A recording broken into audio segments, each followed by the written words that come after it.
Hello everyone. आज के इस वीडियो में हम डिस्कस करेंगे कि अगर किसी एम्प्लॉय ने एनपीएस में ज्वाइन किया है तो वो किस किस कंडीशन में ओपीएस को ऑप्ट कर सकता है अपनी फैमिली के लिए या खुद के लिए। इसके लिए हमारे पास रेफरेंस मटेरियल है सीसीएस एनपीएस रूल 2021 और उसको फर्दर क्लैरिफाई किया गया है department of pension and pensioner welfare के ओएम डेटेड 26 अक्टूबर 2022।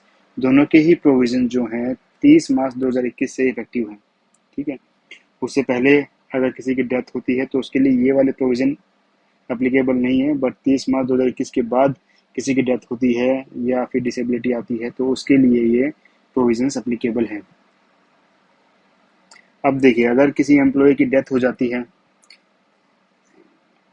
या फिर उसको ड्यू टू सर्विस डिसेबिलिटी आती है या फिर डिसेबिलिटी आती है लेकिन वो सर्विस की वजह से नहीं आती तो उसको इनवैलिड पेंशन मिलती है ओपीएस में। तो उस केस में भी अगर वो रिटायरमेंट लेता है तो इन 3 कंडीशन में जो एम्प्लॉय है वो ओपीएस को ऑप्ट कर सकता है। इस केस में तो जो ओपीएस है वो उसकी फैमिली को मिलेगी और इन 2 केसेस में जो ओपीएस है वो उसको खुद को मिलेगी। इसमें एक्स्ट्रा ऑर्डिनरी पेंशन मिलेगी और इसमें इनवैलिड पेंशन मिलेगी। ठीक है। और ये रूल कहता है, रूल 10 सीसीएस एनपीएस रूल 2021 के रूल 10 के अंदर ये 3 कंडीशंस में एनपीएस का एम्प्लॉय ऑप्शन एक्सरसाइज कर सकता है कि उसको ओपीएस चाहिए या एनपीएस चाहिए। उसके लिए वो क्या है, फॉर्म 1 और फॉर्म 2 जो है फिल करके अपने हेड ऑफ द ऑफिस को सबमिट करेगा। ये देखिए 26 अक्टूबर 2022 का ऑर्डर है।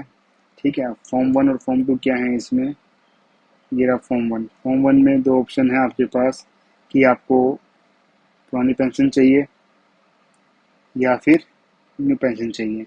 ठीक है। इसके अकॉर्डिंगली आप ऑप्ट कर सकते हो कि आपको कौन सी पेंशन चाहिए। ठीक है। फॉर्म 2 क्या कहता है कि डिटेल्स ऑफ फैमिली, अगर एम्प्लॉय की डेथ हो जाती है तो उसके फैमिली मेंबर को ही फैमिली पेंशन मिलती है तो डिटेल्स ऑफ फैमिली जो है गवर्नमेंट एम्प्लॉय सबमिट करता है फॉर्म 2 में। ये दोनों ही सबमिट करके अपने हेड ऑफ द ऑफिस को दे देगा। ठीक है। और जो ये ऑप्शंस हैं ये ऐसा नहीं है कि एक बार एक्सरसाइज कर दिया तो फाइनल है, नहीं। एक बार एक्सरसाइज करने के बाद वो उसको कितनी बार भी रिवाइज कर सकता है रिटायरमेंट से पहले। ठीक है। जस्ट बिफोर रिटायरमेंट वो कितनी बार भी रिवाइज कर सकता है। अगर उस एम्प्लॉय की डेथ हो जाती है तो जो लास्ट ऑप्शन उसने एक्सरसाइज किया होगा वो वैलिड होगा। ठीक है। डिसेबिलिटी की वजह से रिटायरमेंट लेता है तो at the time of discharge वो एक फ्रेश ऑप्शन भी एक्सरसाइज कर सकता है अगर वो इस कैपेसिटी में है तो। अगर नहीं है एक्सरसाइज करने की कैपेसिटी में तो जो लास्ट ऑप्शन उसने एक्सरसाइज किया होगा वही वैलिड होगा। ठीक है।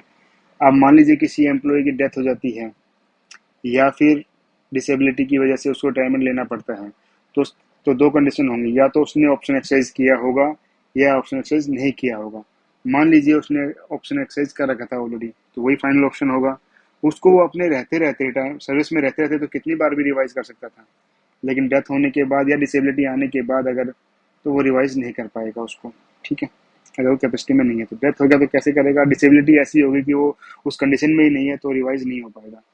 लेकिन अगर डिसेबिलिटी की वजह से वो रिटायरमेंट लेता है और इस कंडीशन में है कि वो ऑप्शन रिवाइज कर सकता है तो वो एक फाइनल रिवीजन करेगा अपने ऑप्शन का at the time of discharge कि उसे ओपीएस चाहिए या एनपीएस चाहिए। ठीक है। फैमिली किसी भी हाल में ऑप्शन को रिवाइज नहीं कर सकती। मान लीजिए एम्प्लॉय की डेथ हो गई है तो उसकी फैमिली ये नहीं कह सकती कि मुझे ओपीएस चाहिए या एनपीएस चाहिए, नहीं। जो एम्प्लॉय ने लास्ट ऑप्शन दिया था वही वैलिड रहेगा और उसी के अकॉर्डिंगली फैमिली को एनपीएस या ओपीएस मिलेगा। अब बात करते हैं अगर ऑप्शन एक्सरसाइज नहीं किया और डिसेबिलिटी होने के बाद भी वो इस पोजीशन में नहीं है कि ऑप्शन एक्सरसाइज कर सके तो क्या होगा। उस केस में क्या होता है कि अगर ये कंडीशन 2 कंडीशन हम देखेंगे, इनमें से एक भी अगर फुलफिल होती है तो उसका डिफॉल्ट ऑप्शन जो है वो ओपीएस रहेगा। यानी कि मान लीजिए जैसे कि ये जो प्रोविजन है एनपीएस रूल 2021 के, ये 30 मार्च 2021 के बाद आए थे। ठीक है। इसके 3 साल के अंदर अंदर अगर रिटायर डेथ करता है एम्प्लॉय, विद इन 3 ईयर्स अगर डेथ करता है डिसेबिलिटी की वजह से रिटायरमेंट लेता है तो उसका डिफॉल्ट ऑप्शन जो होगा ओपीएस होगा। या फिर अगर 2024 के बाद भी रिटायर करता है लेकिन उसकी 15 साल की सर्विस नहीं हुई टोटल तो भी उसका डिफॉल्ट ऑप्शन जो होगा वो ओपीएस होगा। ठीक है। मान लीजिए किसी ने 2019 में ज्वाइन किया और उसकी डेथ हो जाती है 2026 में तो डिफ़ॉल्ट ऑप्शन होगा ओपीएस में। मान लीजिए किसी ने 2004 में ज्वाइन किया, उसकी डेथ होती है 2022 में,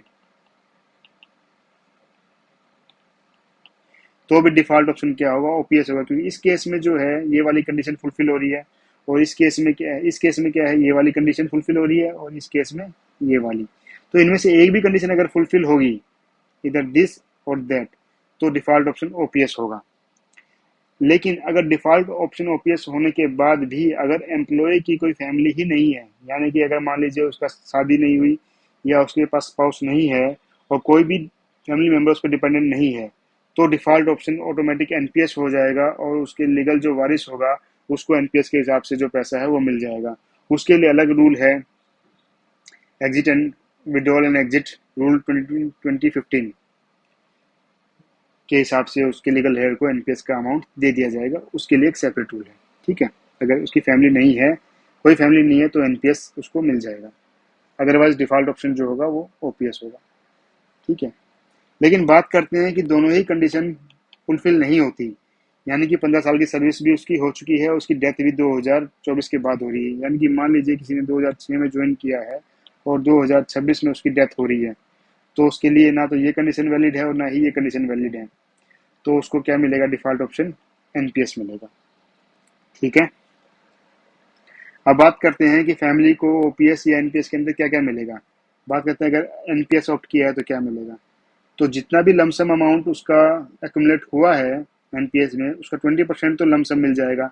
मान लीजिए 1 करोड़ अगर जमा है तो 20 लाख तो वैसे मिल जाएगा, और 80% की जो है वो एनुइटी मिल जाएगी, यानी कि इससे मंथली पेंशन मिलेगी फैमिली को।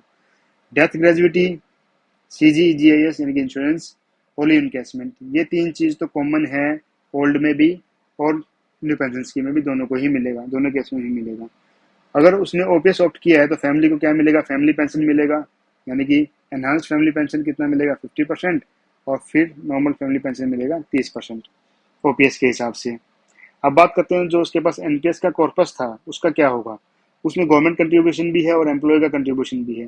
तो जो गवर्नमेंट का कंट्रीब्यूशन है वो प्लस प्रोपोर्शनली उस पर जो रिटर्न आए हैं वो तो गवर्नमेंट के अकाउंट में डाल देंगे हम, और जो बची हुई राशि है वो हम एनपीएस के जो नॉमिनी होगा उसको दे देंगे।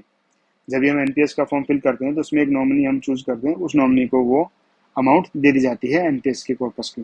ठीक है, डेथ ग्रेजुइटी, सीजी, ईजीआईएस और इनकेसमेंट तो ओपीएस में भी मिलेगा, एनपीएस में मिलेगा, उसमें कोई डिफरेंस नहीं है। ठीक है, अब बात करते हैं कि हमने बोला कि सीसीएस एनपीएस रूल 2021 और जो ये DO PNPW department of pension pension welfare का ओएम है जो 26 अक्टूबर 2022, इसके जो भी प्रोविजन है वो 30/3/2021 से इफेक्टिव हैं। तो उस केस में क्या होगा, जिसका 1/1/2004 से लेके 30/3/2021 से पहले डेथ हो गई या डिसेबिलिटी की वजह से रिटायरमेंट ले लिया, उस केस में उसका क्या होगा। ये जो प्रोविजंस थे मैंने पहले ही बताया था कि ये 30 मार्च 2021 के से और उसके बाद अप्लीकेबल है। उससे पहले अगर किसी की डेथ हो गई या डिसेबिलिटी की वजह से उसको रिटायरमेंट लेना पड़ गया, तो उस केस में क्या उसके पास ऑप्शन है ओपीएस ऑप्ट करने का या नहीं है। तो उस केस में हम देखेंगे पेंशन वेलफेयर की ओएम को, 5 मई 2019 की ओएम को। ठीक है, इसमें क्या कहते हैं कि अगर 1/1/2004 के बाद 1/1/2004 के बाद किसी ने ज्वाइन किया है और उसकी भी डेथ हो जाती है, या इनवैलिडेशन पेंशन लेता है वो, या फिर डिसेबिलिटी पेंशन लेता है। ठीक है, इनवैलिडेशन पेंशन क्या होता है, अगर आप मेंटली या फिजिकली डिसेबल हुए हो लेकिन सर्विस की वजह से नहीं हुए हो तो इनवैलिडेशन का क्लोज होगा, उसमें आपको इनवैलिड पेंशन मिलती है ओपीएस के अंडर। ठीक है, डेथ हो जाती है तो भी आपको फैमिली को फैमिली पेंशन मिलेगी। अगर ऐसी इंजरी या फिजिकल डिसेबिलिटी होती है, मेंटल डिसेबिलिटी होती है जो कि सर्विस की वजह से हुई है, तो आपको डिसेबिलिटी पेंशन मिलेगी एक्स्ट्रा ऑर्डिनरी पेंशन के रूल के अंदर। अगर डेथ हो जाती है गवर्नमेंट सर्विस की वजह से तो भी आपको एक्स्ट्रा ऑर्डिनरी पेंशन मिलेगी। कहने का मतलब ये है कि एक एक ये ऑर्डर कब से इफेक्टिव है, ये ऑर्डर 1/1/2004 से इफेक्टिव है। कहने का मतलब है 1/1/2004 से लेके 30/3/2021, इसके बीच में अगर किसी की डेथ होती है या डिसेबिलिटी की वजह से रिटायरमेंट लेता है तो उसकी फैमिली को या उसको ओपीएस के बेनिफिट मिलेंगे एज पर डिपार्टमेंट पेंशन वेलफेयर OM 5 मई 2009 के अकॉर्डिंग। हालांकि इसमें लिखा गया है कि ये प्रोविजनल बेसिस पे दिए गए थे अंटिल फर्दर ऑर्डर कब आए हैं, 30 मार्च 2021 में ही आए हैं। उसके बाद ऑर्डर, उसमें तो क्लियरली बोल दिया गया कि ऑप्शन मिलेगा, लेकिन इस ऑर्डर के हिसाब से अगर किसी की डेथ या डिसेबिलिटी की वजह से उसको डिस्चार्ज देना पड़ रहा है तो उसको पुरानी पेंशन ही मिलेगी, उसको या उसकी फैमिली को। ठीक है, तो आज के लिए इतना ही। Thank you very much.